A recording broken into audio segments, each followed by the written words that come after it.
Hello, Mark. I'm Vivian Lin Xingxuan. I'm number 1.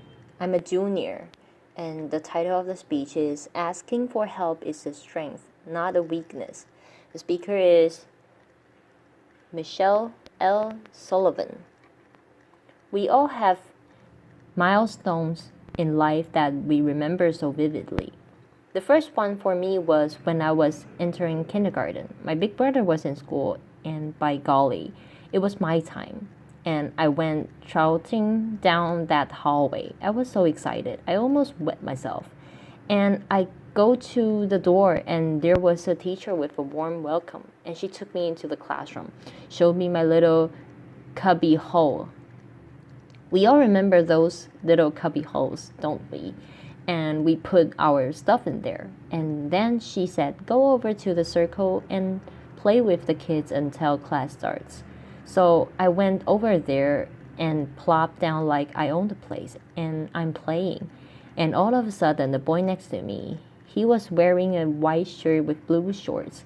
I remember it like it was yesterday. Suddenly, he stopped playing and said, why are you so short? And I just kept playing. I didn't think he was talking to me. Laughter. And in a louder voice, he said, hey, why are you so short? So I looked up and I said, what are you talking about? Let's just play. We're happy. I've been waiting for this. And so we played.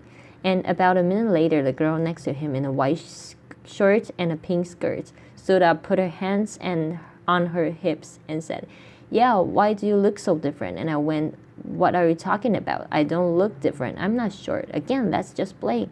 About this time, I look around the circle I was in, and all the kids had stopped playing, and they're all looking at me. And I'm thinking, in today's language, it would be OMG or WTF, laughter. What just happened? So all the confidence that I went in with this morning was withering away as the morning went on. The questions kept coming. And at the end of the morning, before I went home, the teacher had us in a circle, and I actually found myself outside of the circle. I couldn't look at anybody. I could not understand what just happened. And over the next few years, I hated to go out in public.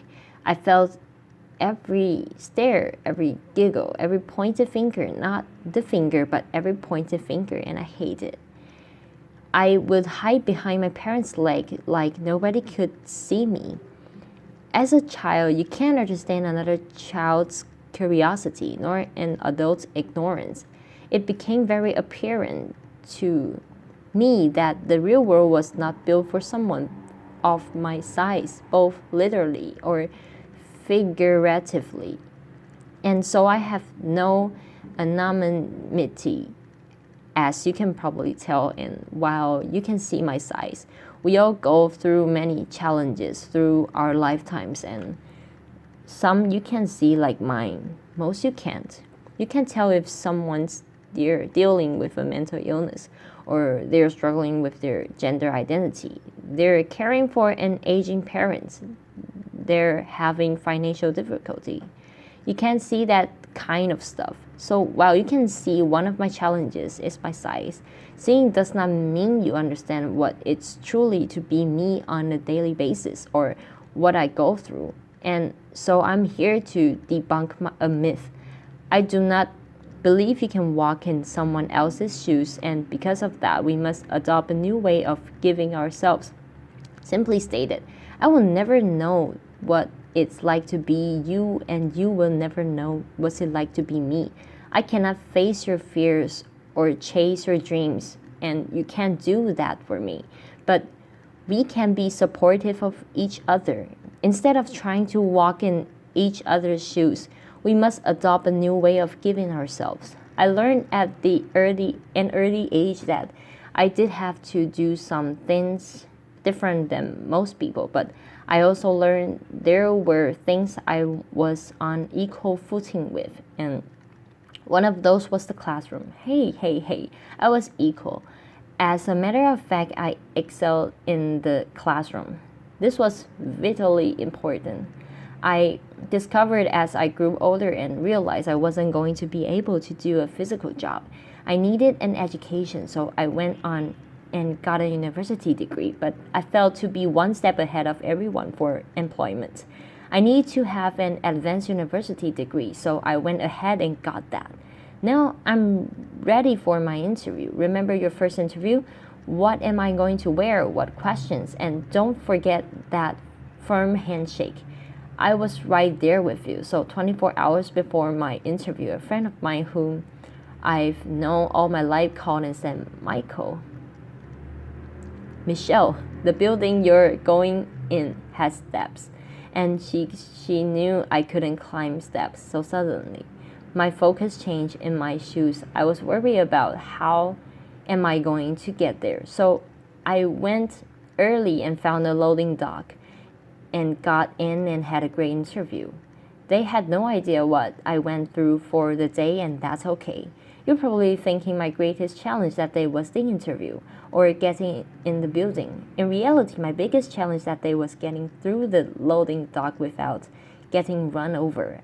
I'm very vulnerable in certain situations, airport, hallways, parking lots, loading docks, and so I have to be very careful. I had to be anticipate and be flexible and move as quickly as I can sometimes. So I got the job, and in my current role, I travel quite a bit. And travel is a challenge for all of us these days. And so you probably get to the airport, run through security, get to the gate. Did I get my aisle seat or my window seat? Did I get my upgrade? Me, first of all, I don't run through anything laughter. And I especially don't run through the TSA because I get to experience the personal pat down. I won't comment on that, and then I make my way to the gate. And with my gifts of gap that my parents said I was born with, I talked to the gate agent. And then I said, by the way, my scooter weighs this much. I have a dry cell battery, and I can drive it down to the door of the plane. So the day before, I had called the city where I'm traveling to find out where I could rent a scooter in case mine gets broken on the way. So in my shoes, it's a little bit different. When I get onto the plane, I use my gift of gap to ask a lady to put my bag up, and they graciously do. I try not to eat or drink on the plane because I don't want to have to get up and walk on the plane. But nature has its own schedule, and not long ago it knocked and I answered. So I walked up to the front of the plane and gapped with the flight attendant and said, can you watch the door? I can't reach the lock, so I'm in there doing my business.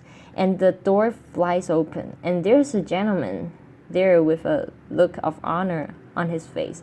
I'm sure I had the same look. As I came out, I noticed that he was sitting right across from me, and he's in total complete embarrassment. So I walk up to him and I quietly go, Are you going to remember this as much as I am? Laughter. And he goes, I think so, laughter. Now, while he's probably not talking about it publicly, I am laughter. But we talked for the rest of the flight, and we got to know each other, our family, sports, work, and when we landed, he said, Michelle, I noticed someone put your bag up. Can I get that for you? And I said, of course, thank you. And we wish each other well. And the most important thing that day was that he was not going to leave with that embarrassment. That experience of embarrassment, he won't forget it, and neither will I. But I think he will remember more our chats and our different perspectives. When you travel internationally, it can be even more challenging in certain ways. A few years ago, I was in Zanzibar, and I come wheeling in and think about that short, white, blonde woman in a chair.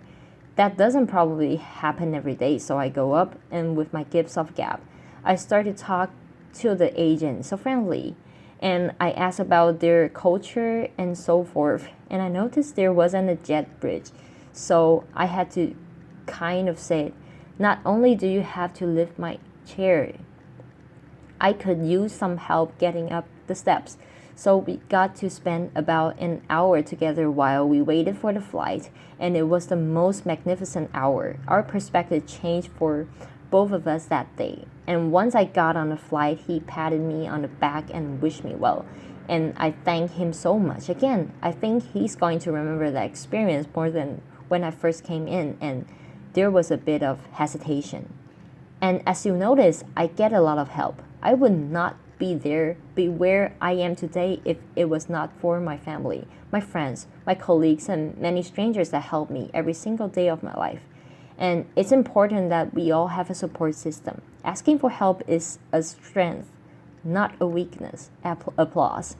We all need help throughout our lifetime, but it is just as important that we are part of other people's support system. We must adopt that way of giving back.